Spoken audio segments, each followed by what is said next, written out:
তৈরি হয়ে গেল ভীষণ টেস্টি চিকেন চাপলি কাবাব।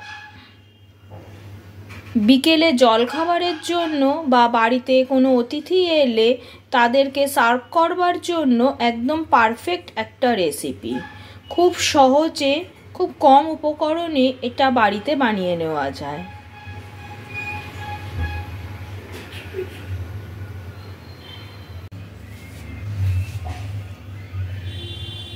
চিকেনের চাপলি কাবাব বানানোর জন্য আমি এখানে নিয়ে নিয়েছি 500 গ্রাম বোনলেস চিকেন। এবার আমি চিকেনটাকে একটু কিমা বানিয়ে নেব। তার জন্য এখানে নিয়ে নিচ্ছি একটা মিক্সিং জার।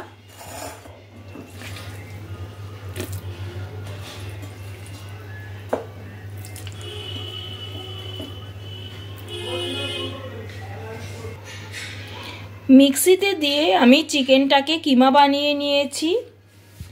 এবার এইটাকে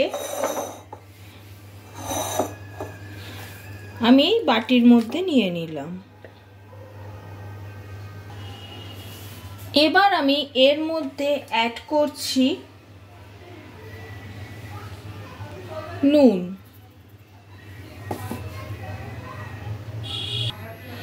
দিচ্ছি 2 টিস্পুন জিরে গুঁড়ো,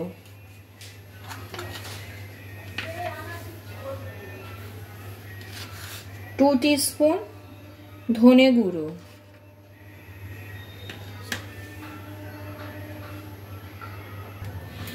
দিচ্ছি 1 টিস্পুন গরম মশলার গুঁড়ো,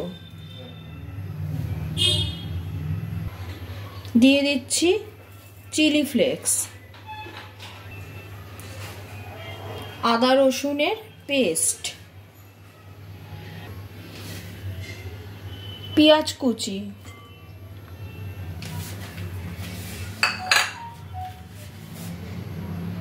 টমেটো কুচি,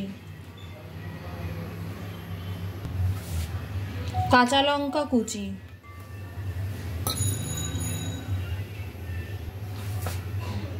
ধনেপাতা কুচি। এর মধ্যে দিচ্ছি 2 টেবিল স্পুন বেসন,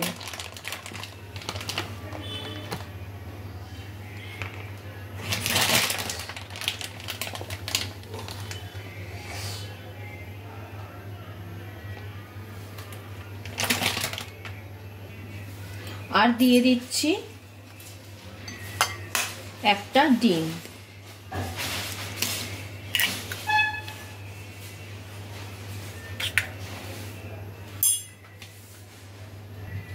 এবার সমস্ত কিছুকে একসাথে করে ভালোভাবে মেখে একটা ডো বানিয়ে নিতে হবে।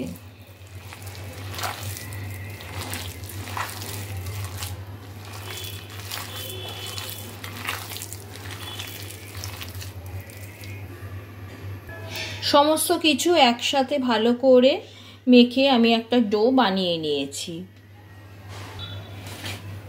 এবার আমি হাতের মধ্যে এরকমভাবে তেল নিয়ে পুরো হাতে মাখিয়ে নেব।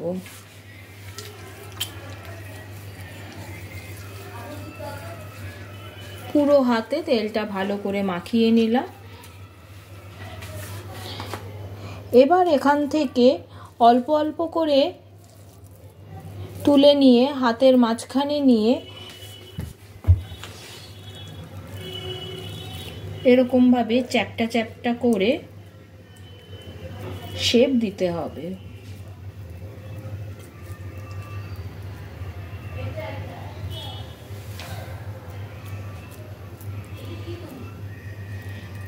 এরকম ভাবে আমি পুরো মিশ্রণটাকে দিয়ে প্রথমে এইভাবে শেপ বানিয়ে নেব।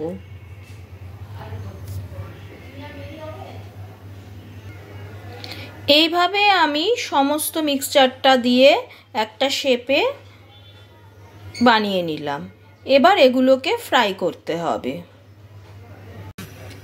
কাবাবগুলো ফ্রাই করবার জন্য কড়াইতে আমি গ্যাসে একটা ফ্রাই প্যান বসিয়ে নিয়েছি, তাতে দিয়ে দিয়েছি রিফাইন্ড অয়েল।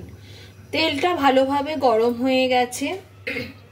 এবার আমি এর মধ্যে এক এক করে এগুলো ছেড়ে দেব।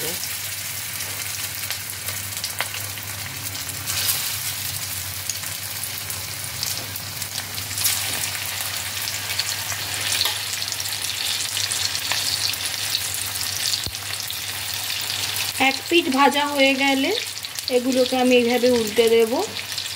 এইভাবে উল্টে পাল্টে ভালোভাবে ভেজে নিতে হবে।